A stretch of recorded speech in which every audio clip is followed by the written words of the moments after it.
Buenas tardes. Es un placer, en representación de la UNED, dar la bienvenida al profesor Manuel Villegas. Como siempre, pues bueno, es un lujo el poder contar con las presentaciones que hace de sus libros. Principalmente desde que está jubilado, pues tiene una producción literaria sobre psicoterapia de un valor académico para nosotros sumamente relevante. Bueno, entre sus libros, él tiene entre artículos y libros más de 100 publicaciones. Entre sus libros pues destaca el constructivismo y psicoterapia, el error de Prometeo, psicopatología del desarrollo moral, Prometeo en el diván, psicoterapia del desarrollo moral, el proceso de convertirse en persona autónoma, parejas a la carta, las relaciones amorosas en la sociedad posmoderna, psicología de los 7 pecados capitales, que como me recordaba hace poco el profesor Manuel Villegas, es de los libros más demandados y más escritos, más pedidos de su producción. La mente emocional, otro de sus libros, y la colección que viene la que viene trabajando últimamente de la editorial Herder, que es la colección de Atrapados. Sacó Atrapados en el espejo, sobre el narcisismo y sus modalidades, Atrapados en el amor, sobre la dependencia afectiva, Atrapados en la mente, sobre las obsesiones, y el que nos presenta hoy, que es Atrapados en el vacío, sobre la depresión. No le resto más tiempo al profesor Manuel Villegas y vamos a disfrutar de la presentación de este último libro. Muchísimas gracias, Manuel. Buenas tardes. Gracias, Luis Ángel, por la presentación y a la Facultad de Psicología de la UNED por esta invitación a presentaros mi último libro, Atrapados en el vacío, la depresión. Como ha señalado Luis Ángel, este libro se halla en una colección de distintos temas, todos bajo el epígrafe general de Atrapados. Por el concepto de atrapados, se quiere dar a entender una situación en que la persona, precisamente en contraste con lo que hablábamos esta mañana sobre la libertad, no se siente libre, se siente atrapada en algún problema que la paraliza, que la imposibilita, que en términos paramédicos llamamos enfermedad. Etimológicamente se podría llamar enfermedad si por enfermedad entendemos debilidad, puesto que la palabra enfermedad tiene que ver con infirmitas, no firme. Uno que no está firme está enfermo. Eso es lo que significa enfermo, no firme, o sea, no en posesión de su capacidad. Y precisamente la depresión es una característica fenomenológica de la imposibilidad. Cuando alguien está depresivo siente una gran impotencia, hasta el punto que la somatiza, por ejemplo, pues que le cuesta levantarse, le cuesta asumir responsabilidades, actividades, etcétera. Está como muerto en vida, ¿no? La persona en estado depresivo. Bien, aquí, para darle cierta forma a la presentación, el libro está dividido en 8 capítulos, que también es el criterio que se establece en los demás libros de la colección, son 8 capítulos. Los 2 primeros tratan sobre la fenomenología de la depresión. Los centrales tratan sobre los distintos campos existenciales donde se manifiesta la depresión, y los 2 últimos están dirigidos a la comprensión de la psicogénesis y la psicoterapia de la depresión. El libro empieza con una cita de Aldous Huxley. Es una cita que recoge, diríamos, apuntes, porque es de un librito que son apuntes de Aldous Huxley, sobre, en este caso, los escritos de Bragio Póntico, que es un monje del desierto del siglo IV. En ese siglo existía los eremitas, los ermitaños, que se retiraban al desierto a rezar, a contemplar o lo que sea. Y eran eremitas, porque eremos en griego es el desierto, o sea, eran habitantes del desierto, pero a la vez eran monjes, mónacos, o sea, solos, estaban solos. Un individuo solo allí en el desierto, que se pasaba la vida, ¿no? Y entonces ahí es donde aparecen las tentaciones, por ejemplo, de San Antonio, ¿no? Que claro, al estar uno solo, pues hasta alucina, acaba alucinando. Bien, pues ahí representa Aldous Huxley una situación del monje al mediodía, en el desierto, ¿no? Cuando el sol aprieta con toda su potencia, el monje está solo, en una especie de cueva, y dice, pues de repente a la pobre víctima, en ese caso el monje, el día le resultaba intolerablemente largo y la vida desoladamente vacía.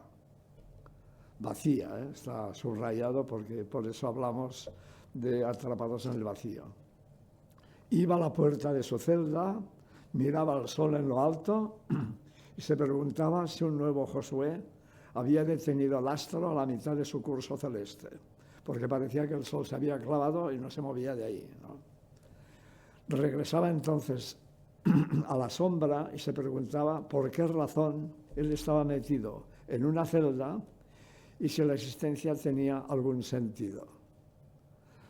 Como veis en el texto hay dos palabras subrayadas que son vacía, la vida vacía, y la existencia carente de sentido, que esos son elementos, diríamos, fenomenológicos presentes siempre en distintas formas de expresión en el discurso de los depresivos.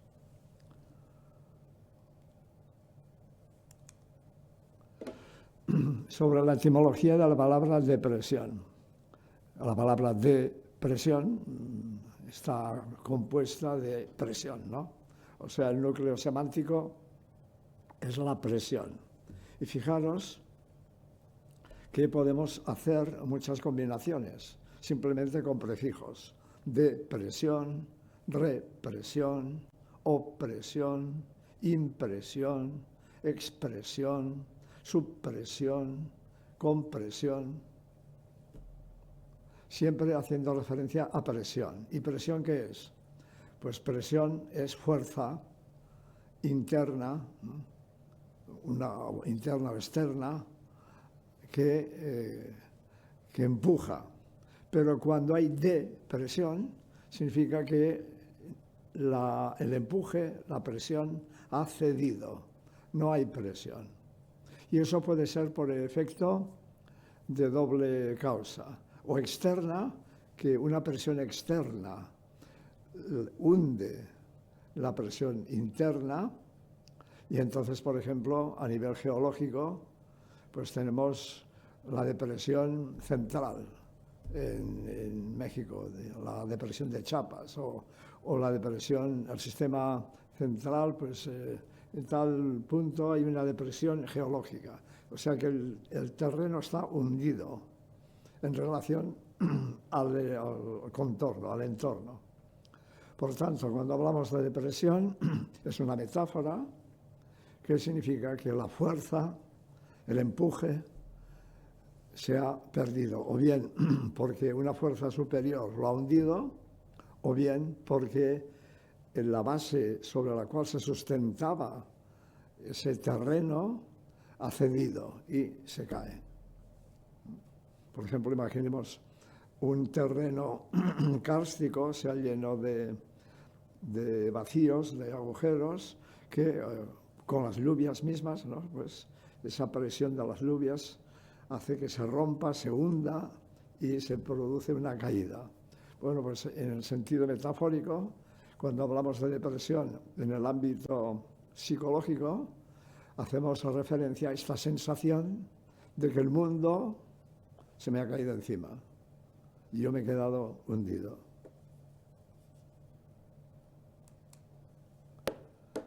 Por tanto, de acuerdo con la etimología de la palabra, depresión significa literalmente falta de presión, es decir, de fuerza o impulso motivacional. O sea, tiene que ver con la motivación.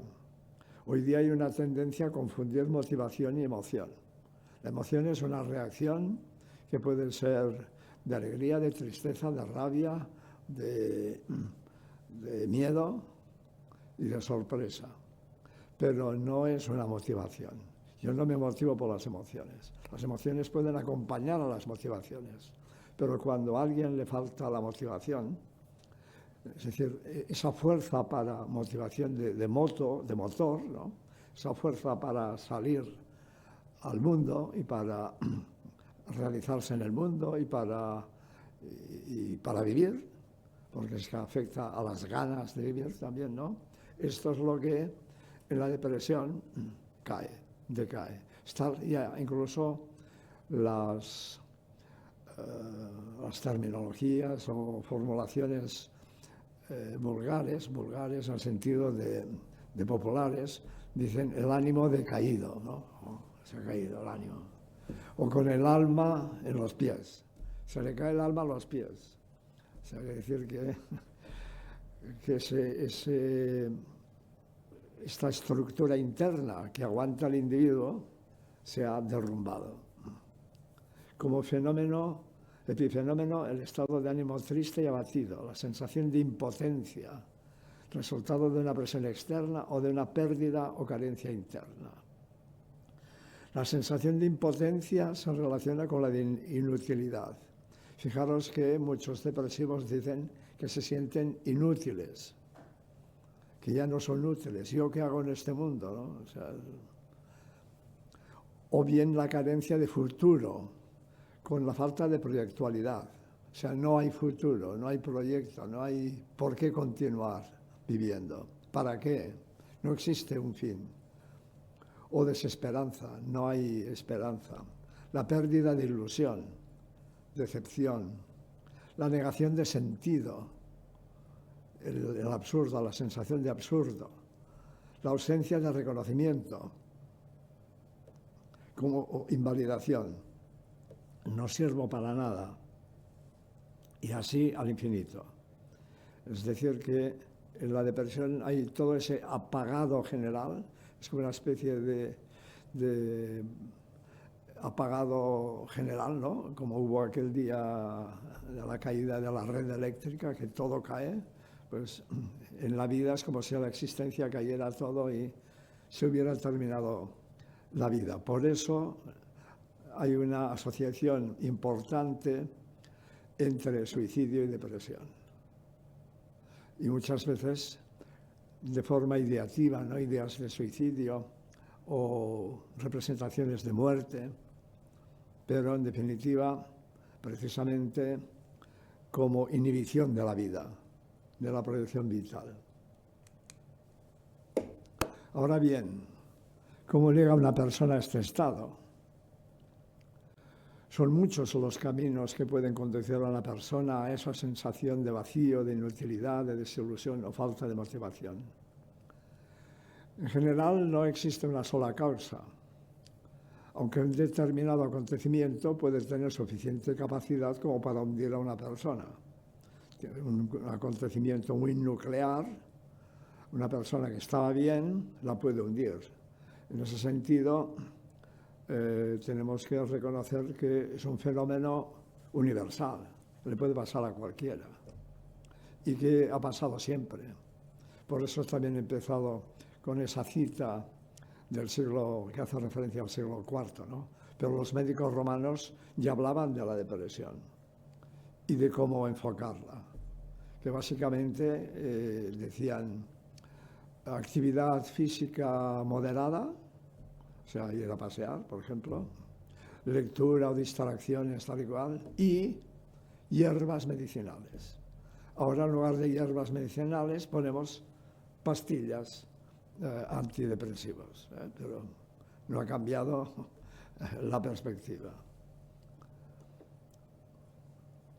Pero, en general, ya digo, existen depresiones muy puntuales debidas a situaciones muy concretas y devastadoras. Pero es más frecuente todavía que haya una historia de vida llena de experiencias, de fracasos, de invalidaciones, de pérdidas, de dolor, de frustración, que llevan a la persona a una percepción de impotencia y desesperanza que adopta la perspectiva depresiva, la sintomatología depresiva. Sin embargo, también es muy frecuente hallar una especie como de combinación de ambas. Es decir, personas que vienen con un antecedente ya de una vida con un halo depresivo que luego ante un acontecimiento concreto, potente, se derrumban. Pero ya llevaban, diríamos, una depresión latente. Hay muchas depresiones latentes, incluso debajo de otros síntomas, como la obsesión. Está ocultando una depresión. En general, cuando un obsesivo empieza a mejorar, se deprime. Pero en ese caso puede ser una buena señal de que se está, si no se queda en la depresión, claro. Bueno, pues precisamente de eso viene una tipología de las depresiones que en el libro las consideramos de tres clases. Las reactivas, es decir, aquellas que obedecen principalmente a un acontecimiento potente, por ejemplo, la muerte de un hijo en un accidente. Y además conduciendo tú, o sea, que encima te sientes culpable y yo qué sé, ¿no? En otras situaciones vemos que este estado depresivo aparece ya en la infancia, porque ya vienen unas condiciones de invalidación, y a esto lo llamamos depresión originaria, que muchas veces se camufla con otras sintomatologías. Y naturalmente, lo que decíamos, una tercera combinación es mixta, de reactiva y originaria.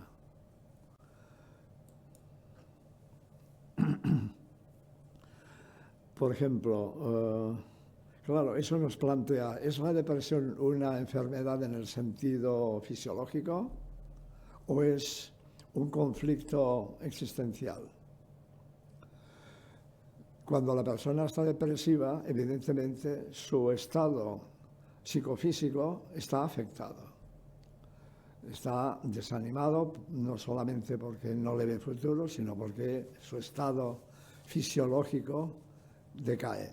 Está desmotivado, etcétera, ¿no? O sea que, pero no confundamos la causa con el efecto.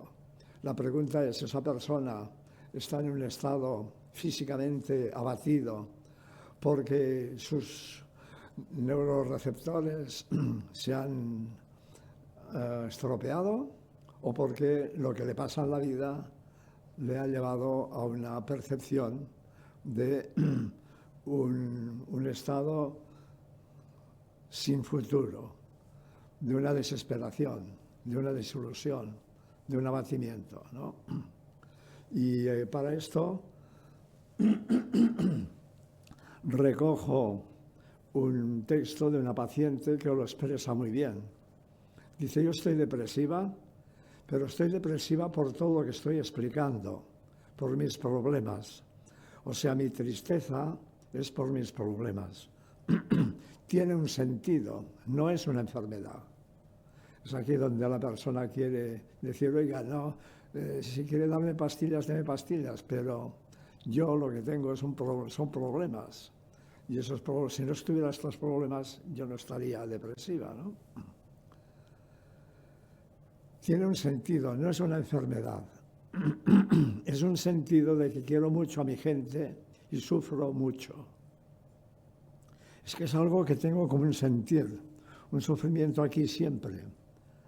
A veces, a lo mejor tengo una etapa que estoy muy mal, muy hundida, pero tengo mis motivos. Siempre va a los motivos, los problemas, etc. A ver, yo lo que me analizo es que si me pasa eso, no es porque mentalmente esté tarada, sino que me pasa porque realmente me están pasando cosas que me están haciendo daño, como mi salud y como muchas cosas que, bueno, y entonces aquí empieza a explicar toda una serie de cosas que le han pasado, que tienen que ver desde que de pequeña fue abandonada por los padres habían emigrado, tenían varios hijos, pero luego volvieron al pueblo y dejaron en la calle, a 2 de sus hijos, que ya eran los mayorcitos, a ver si se espabilaban, porque no podían mantener la familia, se volvieron al pueblo. Y a partir de ahí, imaginad las 1001 que sucedieron, ¿no? ¿O qué podemos esperar que les pase a los niños de Gaza, que les caen bombas cada día en la cabeza? Es decir, claro, hay cosas que por sí mismas destruyen la persona, ¿no? En ese texto, la paciente asegura, en primer lugar, no estar enferma, sino superada o abrumada por una cantidad ingente de problemas de todo tipo, también de salud física, que la hunden en la impotencia. En segundo lugar, estos problemas son reales, no invenciones del trastorno mental, que la hacen sufrir.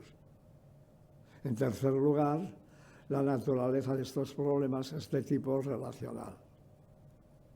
No quiere decir que todos lo tengan que ser, sino que en ese caso son de tipo relacional. Porque para darle sentido a esto, esta persona, después de esta infancia y adolescencia tan duras, se casó a los 19 años, tuvo 2 hijos, el chico entró en temas de droga, entonces este chico ya tenía unos hijos, él y su mujer cada vez fueron deteriorándose más con el tema de droga, ella se hizo cargo de los nietos, luego se rompió la cadera, eso le han operado 5 veces, eso le dificulta para atender a los nietos, o sea, tienen unas catástrofes que cualquiera se deprime, ¿no?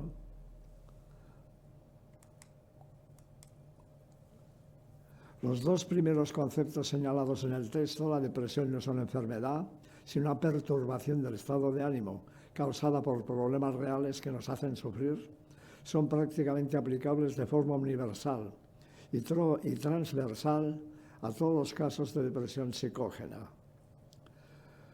Luego ya distinguiremos que hay depresiones que tienen base fundamentalmente orgánica, hasta iatrogénica, o relacionada con consumos de drogas, o relacionada con trastornos metabólicos. O sea, eso es una cosa.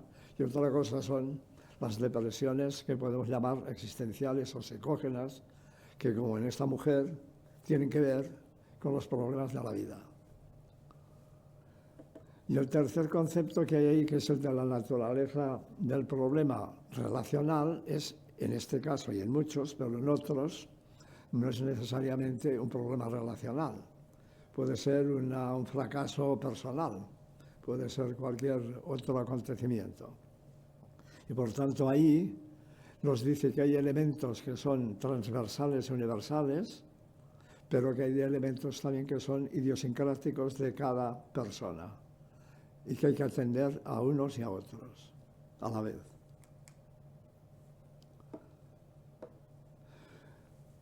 Esto no impide, sin embargo, tratar de llegar a describir el hecho de que haya siempre aspectos individuales, ideográficos, no impide que haya categorías conceptuales capaces de agrupar distintos tipos de experiencias depresivas relacionadas con pérdidas, duelos, fracasos, errores, desilusiones, frustraciones, desengaños, traiciones, invalidaciones, abusos, abandonos, separaciones, maltratos y un larguísimo etc. O sea que hay muchas situaciones vitales que pueden ser generadores de depresión, depresógenas. Y este concepto genérico, que puede abarcar todas estas invalidaciones, puede ser el concepto de vacío, resultado fenoménico de todas estas experiencias con las que hemos caracterizado este monográfico de la colección Atrapados.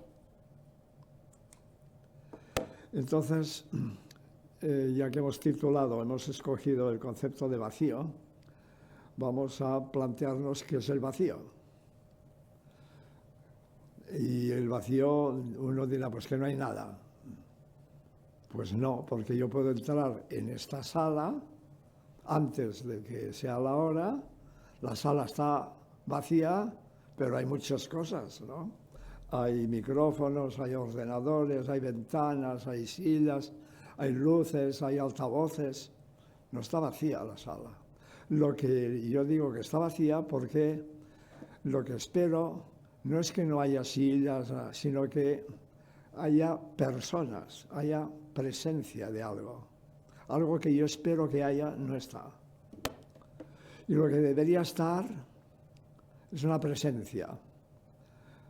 Es una esencia que está delante de mí, porque eso yo no me lo miro, no me relaciono con la botella de agua, sino es en el momento de beber, ¿no? Ni con la columna, ni a lo mejor dice, ¿cuántas columnas había en la sala? Pues no sé, ahora las cuento, 1, 2, vale, 2. Pero antes no sabía cuántas columnas, ni si había columnas, ¿no?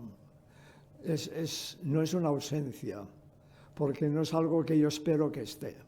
O sea, es subjetivo, el vacío, la percepción del vacío es subjetivo. Tiene que ver con la ausencia, la no esencia, la absencia, negación de esencia de algo que yo espero que esté presencia, que esté allí. Eso es lo que me da la sensación de vacío. Llego a casa y no hay nadie, ¿no? Y tenía que haber alguien, no hay nadie. Por eso tenemos los conceptos de ausencia, no esencia significa no ente, absencia. Presencia significa un ente delante de mí y nada, cuando decimos nada, pues por ejemplo en inglés dicen nothing, o sea, no cosa. En italiano dicen niente, o sea, no ente. En catalán decimos no res, res cosa, o en francés rien, no cosa. Y en castellano nada, que es, ¿de dónde viene nada? Viene de res nata, o sea, no hay cosa nacida, o sea, no hay un ser vivo. Por eso decimos que no hay nada. Aunque hay muchas cosas, pero cuando en la sala no hay presencia de seres vivos, pues no hay nada, o no hay nadie, ¿no? O sea, el lenguaje ya lo dice todo, lo que pasa que generalmente hablamos y no pensamos en lo que estamos diciendo.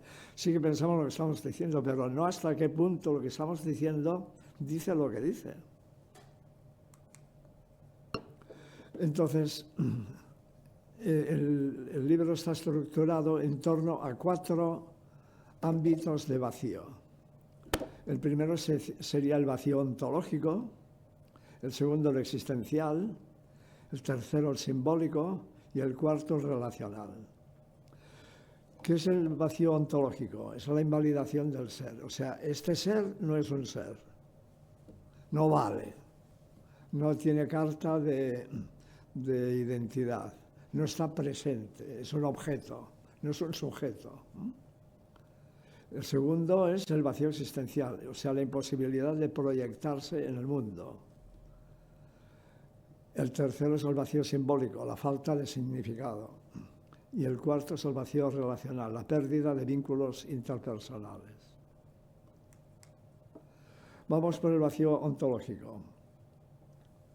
El vacío ontológico equivale a la ausencia o aniquilación del ser. Se trata del estado más extremo que puede alcanzar la depresión, cercano a la muerte en vida, en ocasiones proclive al suicidio.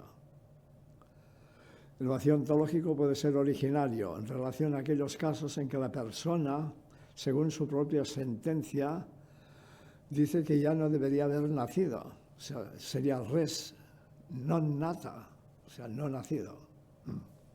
Hay un famoso santo que no nació, ¿no? San Ramón no nato. Bueno, se dice así porque su madre murió y lo tuvieron que sacar por cesárea.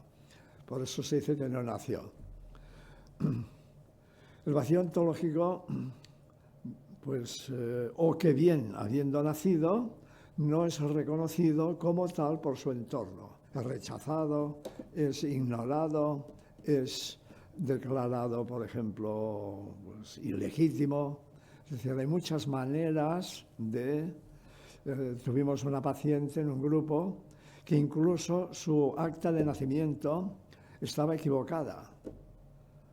Luego en el registro de la iglesia no estaba bautizada, o sea no, vino al mundo en patera, sin papeles, ¿no? O sea, no. Y bueno, y luego fue violada durante años por su padre.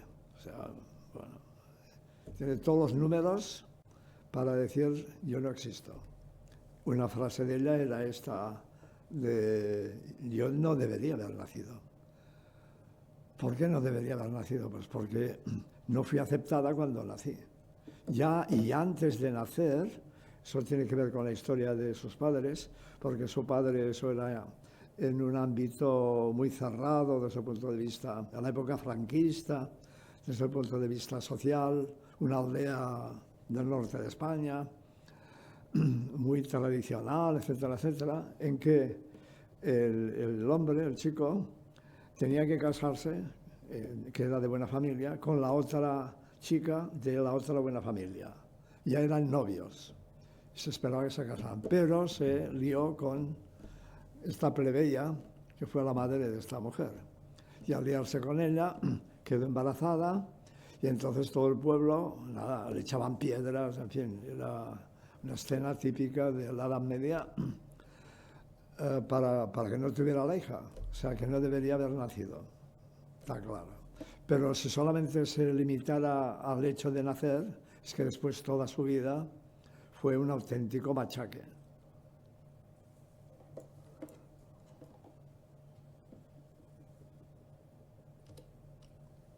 Ahora, ¿qué pasa aquí? Eso. El déficit ontológico originario supone la negación radical del ser ya en sus orígenes o nacimiento, manifestado en forma de descuido o desnutrición física y afectiva. Este déficit ontológico suele echar sus raíces en la primera infancia, en la que resulta fundamental para el proceso evolutivo del ser humano que sus necesidades básicas sean cubiertas de modo adecuado. Bueno, pues ahí, por ejemplo, tenemos en el libro, se ejemplifica a través de diversos casos. Un caso muy famoso que se puede leer en un libro publicado aparte, que es el libro de Paul Williams, que se titula El quinto principio, donde también se narra su nacimiento equivocado.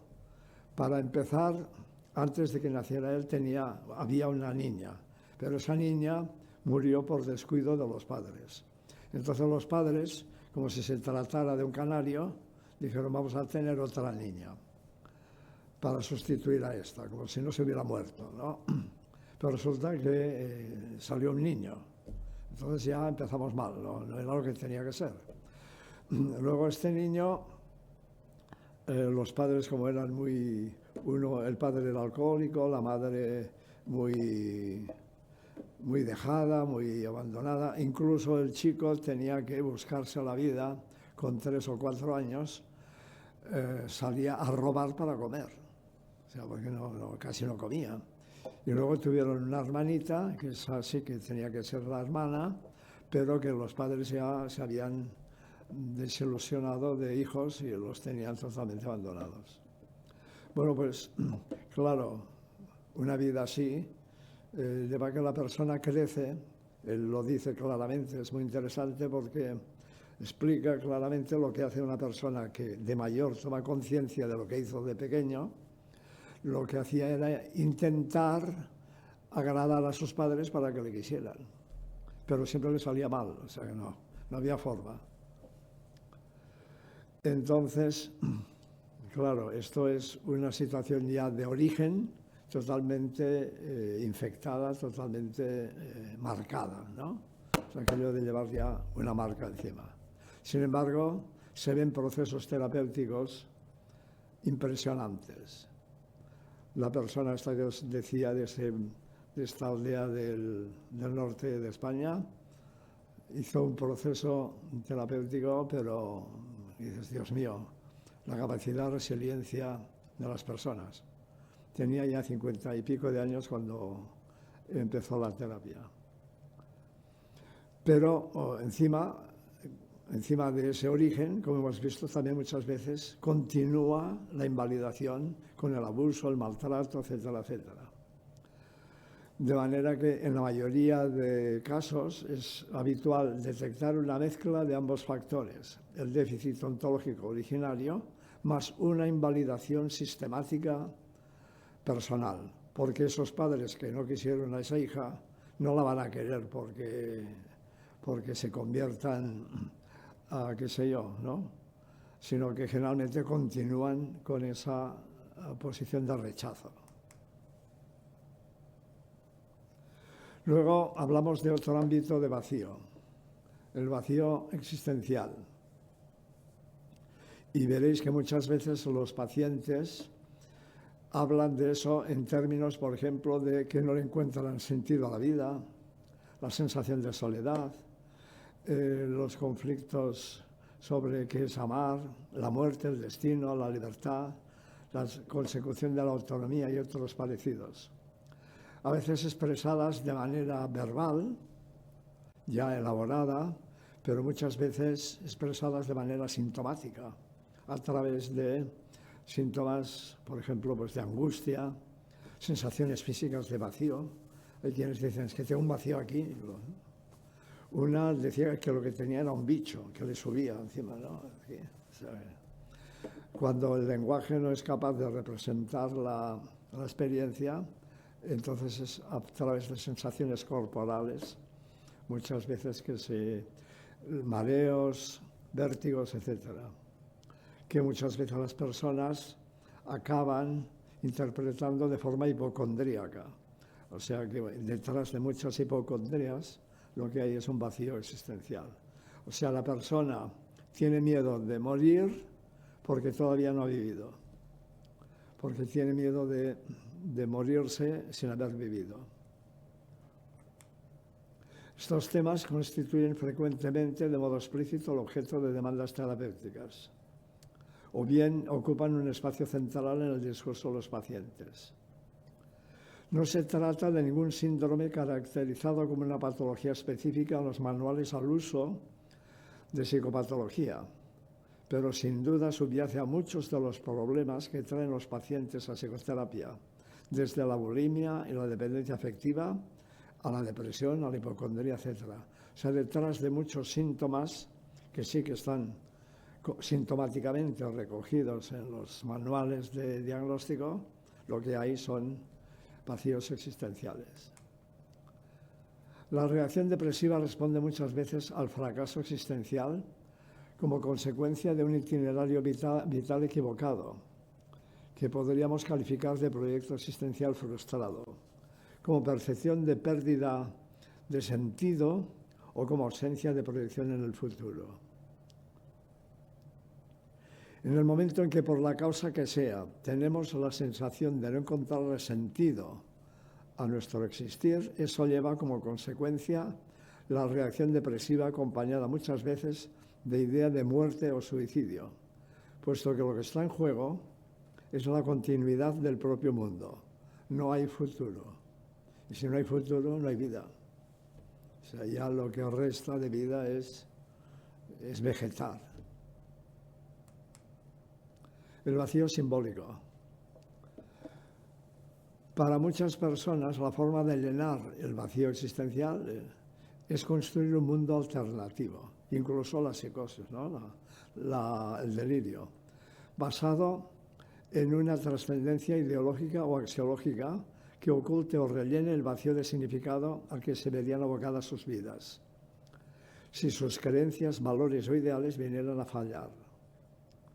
Toda su existencia se estructura alrededor de un objetivo capaz de atraer a su órbita todas las energías, la dedicación y los esfuerzos del que es capaz esa persona.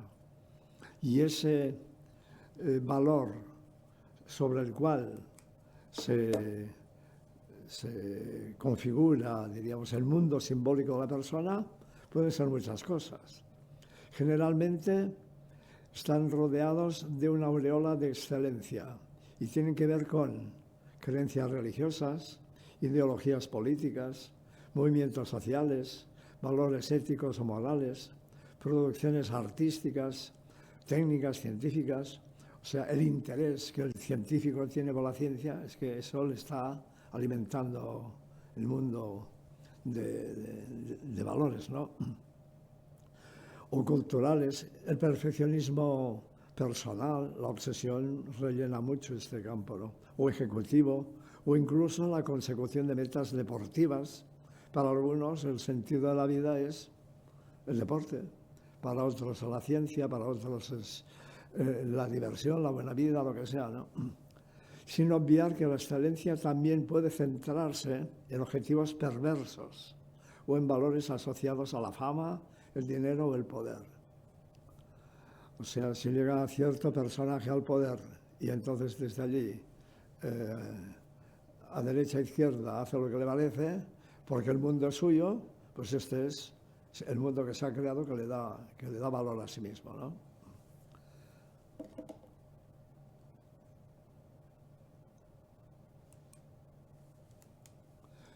Es fácil detectarlos detrás de modalidades narcisistas, como en el narcisismo meritocrático de tipo místico o estético, laico o religioso, de la estética, del culturismo, de la vigorexia, la ortorexia, o sea, todas esas formas o de alimentación o de cuidado del cuerpo, de lo que sea, que tienden a ser exclusivas, nucleares y que dan valor a la persona, son sus mundos simbólicos.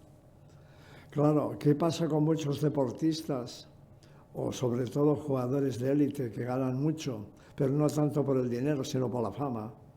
Que luego llega un momento en que se acabó, ya nadie les contrata. Algunos, con más o menos suerte, pasan a entrar en el campo de la gestión del deporte, pero ya no son primeras estrellas mundiales. Pues muchos se deprimen, algunos se alcoholizan y otros se suicidan. Otros han tenido la precaución de crear un mundo alternativo, profesional, donde luego encauzan su vida. Pero en el mundo del deporte, precisamente, como en el del estrellato cinematográfico o en el de... O sea, todas estas proyecciones de uno sobre el mundo que le exaltan mucho, si llega un momento en que eso decae, pues se puede deprimir.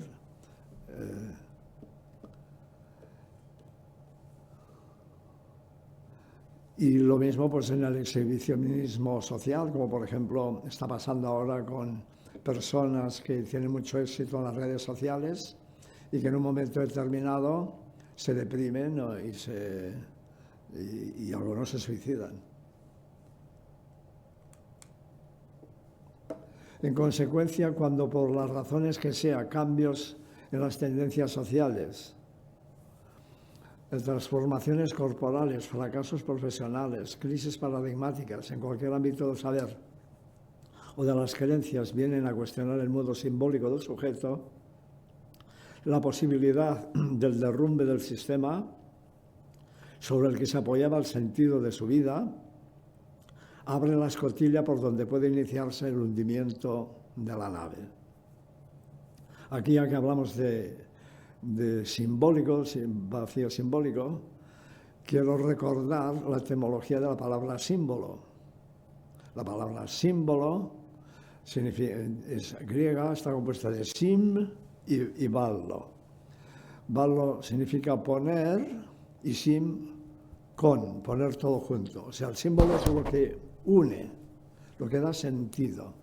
Y el opuesto a la palabra símbolo es diabolo, es el diablo, es lo que separa. El diablo es el que separa, el que rompe, el que fragmenta.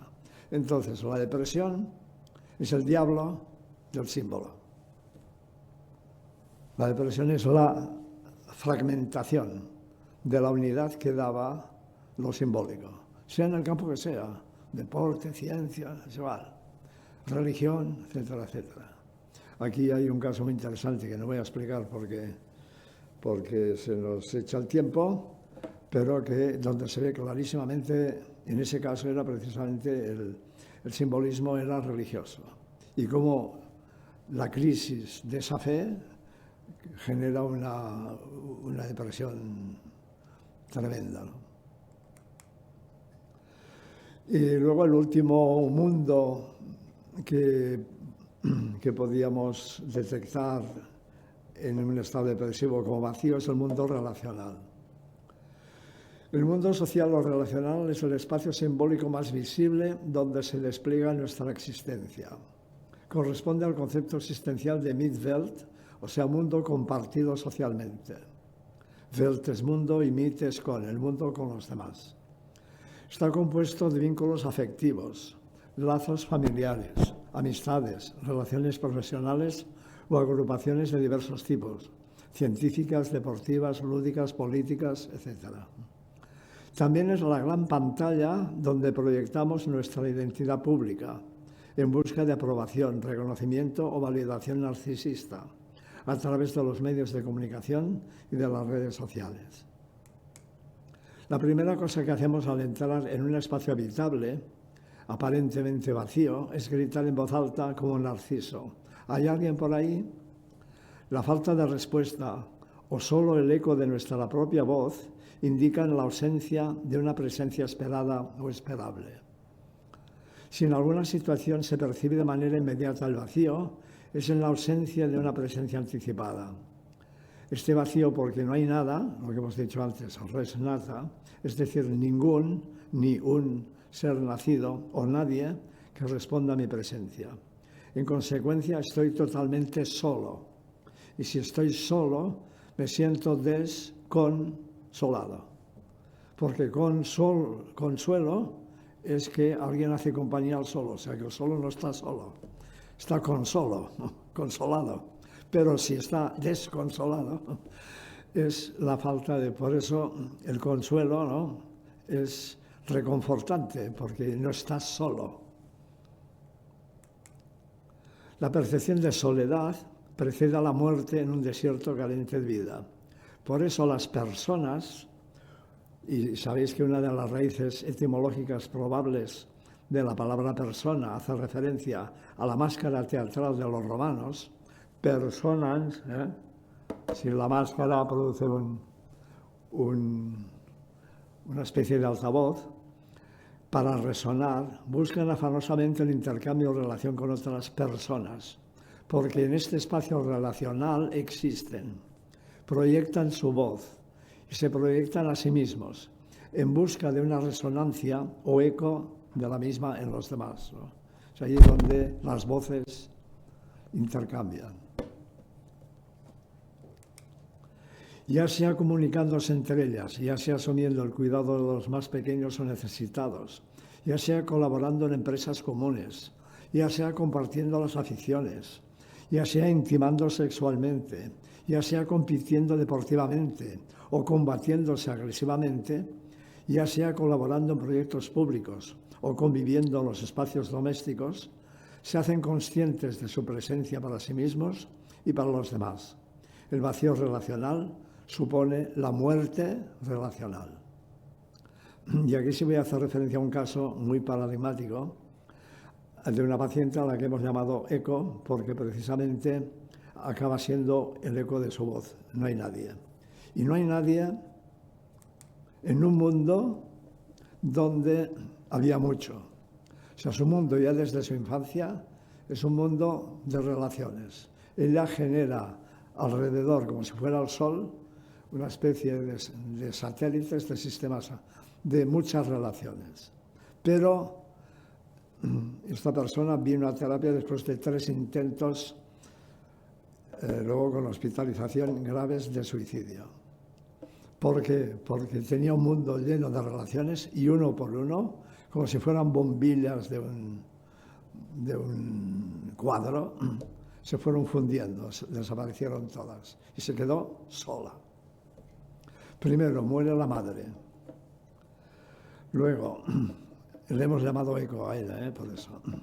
Se casa y abandona su ciudad natal, que es una ciudad pequeña del norte de Cataluña, del Pirineo, y se va a vivir a Barcelona. ¿Qué pasa?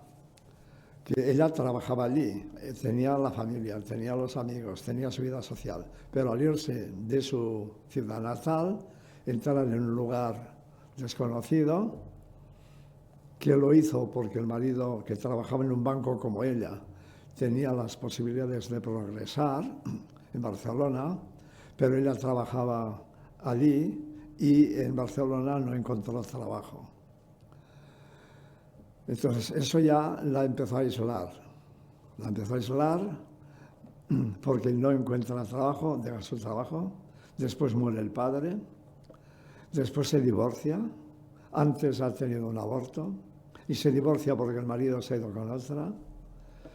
Después muere una cuñada suya, y ella, esta cuñada, había estado muy atrapada en las drogas y tal. Pues esta cuñada le había prácticamente dejado a su hijo, que era el sobrino de ella, como ahijado, porque ella estaba metida en el mundo de las drogas y tal. Entonces ella tenía una relación muy especial con este sobrino. Pero ¿qué pasa? Que el hermano, que era el padre de este niño, cuando muere la cuñada, también pierde bastante el contacto.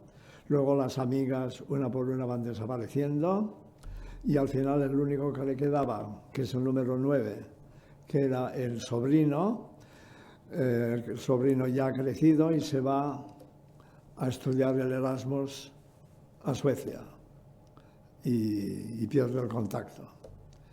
Entonces ya cuando ella hace diversos intentos para conectar con él y no lo consigue, es cuando ya empieza a los intentos de suicidio. O sea que todo eso, si esa gráfica se moviera, iríamos apagando uno por uno todos los satélites. Por tanto, la última que queda es ella, pero ella sola. Y ahí es cuando, después de varios intentos de suicidio, viene a terapia.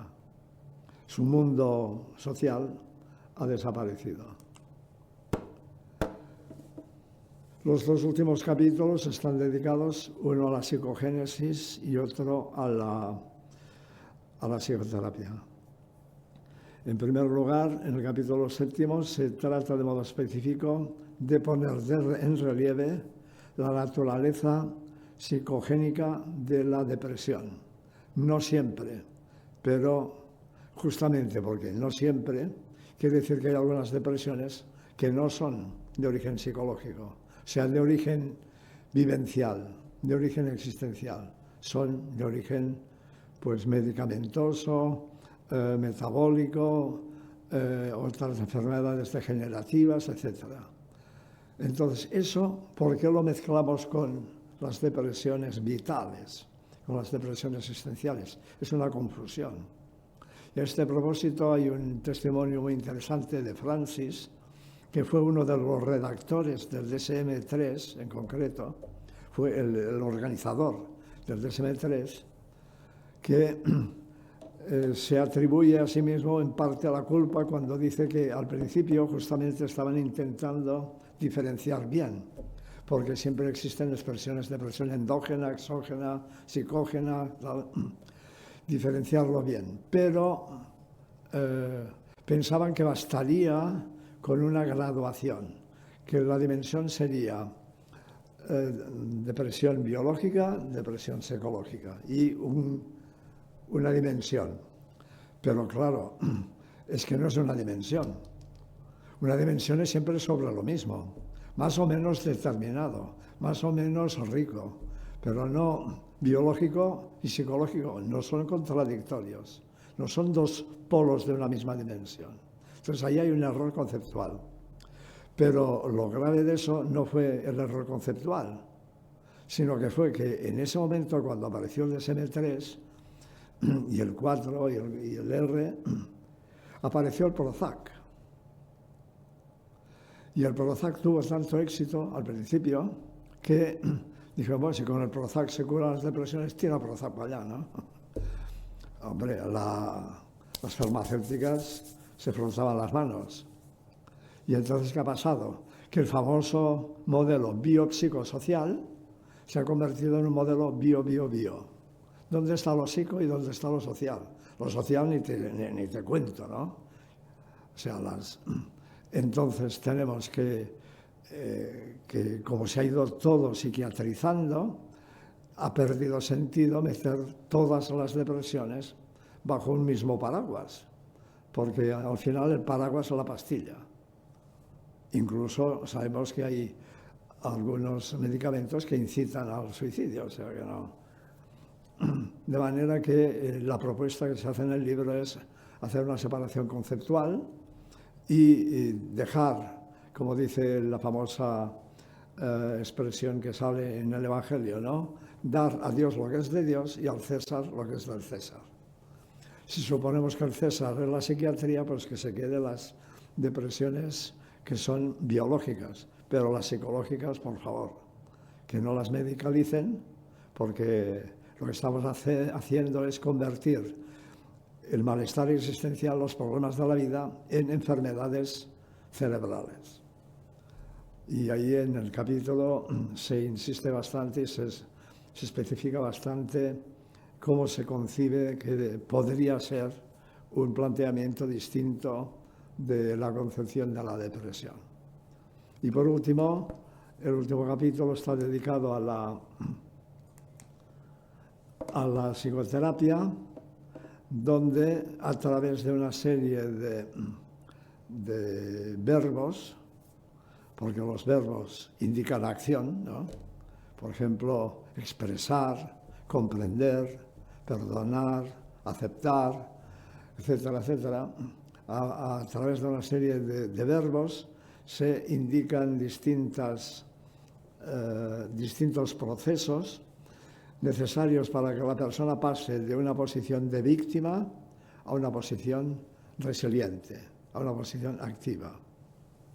Como decía una de las pacientes que sale en el libro, la primera cosa que tienes que cambiar es la posición de víctima y convertirte de paciente en agente. Eso sí que son dos polos de una misma dimensión. Es acción, no acción, paciente, eso me pasa, acción, agente. Lo que explicábamos esta mañana de los supervivientes del accidente de los Andes, cuando cambiaron la mentalidad y pasaron de entender que si estaban en posición de víctima, de pacientes, se iban a morir, y asumieron la capacidad de responsabilizarse de su situación y de gestionar su rescate, allí se salvaron. Pues ese es, en términos muy elementales, diríamos, lo que se propone justamente en la psicoterapia de la depresión. Esta lista de verbos activos, luego se dedica a cada uno de ellos pues toda una elaboración del concepto, están resumidos en esta lista. Expresar. Fijaros que si alguien está depreso, en italiano deprimido es depreso. Si expresa, ya no está depreso, ¿no? Expresar es salir de la depresión. Comprender, reparar, validar, liberar, perdonar, aceptar y reconstruir. Estas son, diríamos, indicaciones activas para trabajar en terapia. Bueno, ahí tenéis una especie de repaso genérico de los planteamientos que hace el libro y si os interesa, pues tenéis la referencia. El libro es Atrapados en el vacío, la depresión, de la editorial Herder, editado en 2026, este mismo año. Gracias por vuestra atención.